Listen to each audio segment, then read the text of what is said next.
یوسف علیہ السلام ملک مصر کے تخت نشین ہوئے، بادشاہ بنے، تو اپنے باپ کے پاس انہوں نے قاصد بھیجا کہ میں زندہ ہوں یہ بتانے کے لیے، اپنا کرتا دے دیا، اپنی قمیض دے دی، اور اس قاصد سے کہا کہ فلاں جگہ جاؤ، وہاں یعقوب نام کا ایک آدمی رہتا ہوگا، اس کو یہ میری قمیض دے دینا اور کہہ دینا کہ یوسف نے یہ قمیض دی ہے۔ بس وہ قاصد، وہ ایلچی، وہ دودھ، وہ میسنجر جس کو یوسف نے بھیجا تھا، وہ جب اس کنٹری میں آیا اور یعقوب علیہ السلام سے ملا اور کہا کہ یہ قمیض دی ہے یوسف نے، یعقوب علیہ السلام نے، باپ نے وہ قمیض لی، جلدی سے سونگھا، اس کرتے کی، اس قمیض کی مہک سے پہچان گئے کہ میرا بیٹا زندہ ہے۔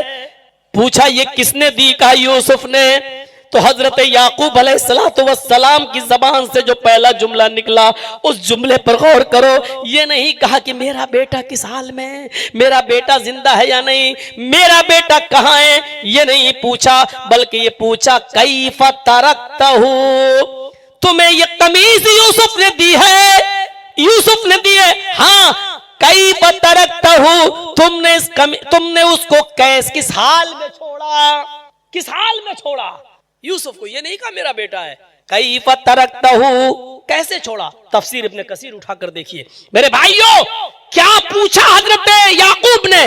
کتنے دنوں کے بعد، چھوٹے سے بچے تھے، گئے کنویں میں ڈال دیے گئے، نکالے گئے، بیچے گئے، پرورش پائی، بڑے ہوئے، پروان چڑھے، بالغ ہوئے، عزیز مصر کی بیوی نے بہکایا، بات نہیں مانی، جیل میں ڈال دیے گئے، 7 سال جیل میں رہے۔ غور کرو کتنا لمبا زمانہ گزرنے کے بعد اب بادشاہ مصر بنے، حکومت مصر کے تخت نشین ہوئے، اس کے بعد اپنی قمیض، اپنا کرتا دے کر اپنے قاصد کو، دودھ کو بھیجا، اور یعقوب نے اس قمیض کو سونگ کر بتا دیا یوسف کی قمیض ہے۔ ہاں، کیف ترکتہ، کہاں ہے میرا بیٹا، یہ نہیں پوچھا، کس حال میں، یہ نہیں پوچھا، کمزور ہے کیا ہے، یہ نہیں، کیف ترکتہ، تم نے میرے بیٹے کو کس حال میں چھوڑا ہے؟ اس قاصد نے کہا ترکتہ ملک مصر، ترکتہ ملک مصر، ہم نے اس کو ملک مصر کے بادشاہ کی حالت میں چھوڑا ہے، یعنی وہ آپ کا جو بھی ہو یوسف، مجھے نہیں معلوم کیا ہے، یوسف اس وقت ملک مصر کے بادشاہ ہیں، تخت و تاج ان کے ہاتھ میں ہے، پورے مصر کے حکمراں ہیں، حاکم ہے، وہ مصر کے بادشاہ ہیں یوسف۔ حضرت یعقوب علیہ السلام کہتے ہیں لا اسألکم من ھذا، میں یہ نہیں پوچھ رہا ہوں کہ وہ کیا ہے، کس پوسٹ پر ہیں، کس ڈگری پر ہیں، میرے پوچھنے کا مطلب یہ نہیں ہے کہ یوسف علیہ السلام کس پوسٹ پر ہیں، کس ڈگری پر ہیں، کس، یہ نہیں ہے، میرے پوچھنے کا مطلب یہ ہے اسألکم من ای دین ترکتہ، میں تم سے یہ جاننا چاہتا ہوں کہ یوسف کس دین پر ہے، یوسف کا راستہ کیا ہے، یوسف کیا عمل کرتے ہیں، یوسف کا اللہ کے ساتھ کیا تعلق ہے، ان ای دین ترکتہ، یوسف کا دین کیا ہے، ان کو کس دین پر تم نے چھوڑا، کس دین پر چھوڑا؟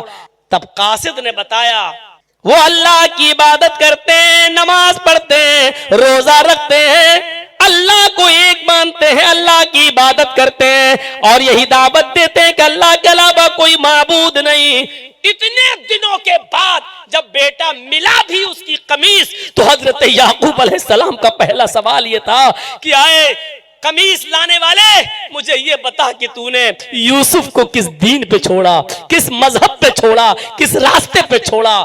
یہاں بہت سے لوگ ایسے ہوں گے جن کے بچے ہوں گے، ماں باپ ہیں، آپ باپ بن چکے ہو، کسی کے 2 بچے، کسی کے 3 بچے، کسی کے 4 بچے، غور کرو تم نے اپنی اولاد کو کس دین پہ چھوڑا ہے، دین کی کتنی سمجھ ہے ان کو، اور دین کی پہچان ہے اس کو، جانتے ہیں دین کے بارے میں، کیا جانتے ہیں لا الہ الا اللہ کے بارے میں؟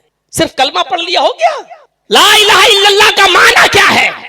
یہ کلمہ ہم سے کیا مطالبہ کر رہا ہے؟ ارے یہی تو وہ کلمہ ہے کہ 70 سال تک جو کفر میں رہتا ہے، شرک میں رہتا ہے، اور یہ کلمہ نہیں پڑھتا ہے تو جہنم میں چلا جاتا ہے۔ اور یہی تو وہ کلمہ ہے کہ جس کلمے کے لیے 70 سال تک کوئی آدمی ٹوئیاں مارتا رہے، اندھیرے میں رہے، گمراہ رہے، سب کچھ کرتا رہے،